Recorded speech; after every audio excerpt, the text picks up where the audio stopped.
دزگه خیرخوازی بارزانی سر آخفتنکا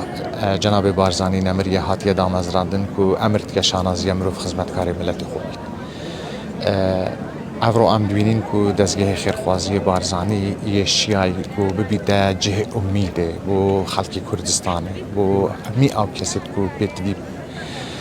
خدمت مروایتی هنه و ام شانازیت کن که سر ریبازا بارزانی نمر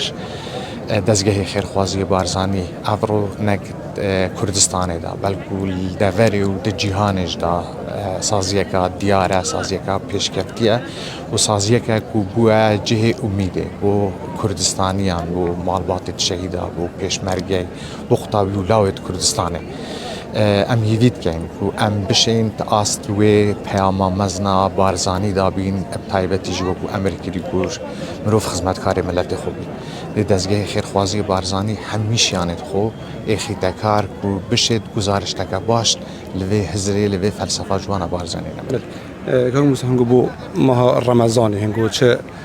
آماده کاریان هنگو چه پلانه که ابتایبتی اگر بیجینیش بو اداره سر بخواست سورا دزگه خیرخوازی بارزانی بو همی کردستانی کارو چلاکی انجام داد تأکید یعنی دورا سورانجی تایبت مندیت خوهنه الجمع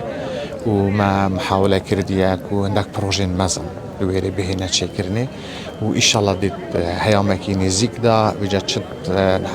چارچوه مانگا رمضانی دا بید یانجی پشتی مانگا رمضانی اما پروژه وکن بله بتأکید یعنی پروژه برشاون بو خدمتیا خلق بیتوی تایبتن بو زاروکت شهیدانه و دیسان بو خلق دیجی بشیوه که عام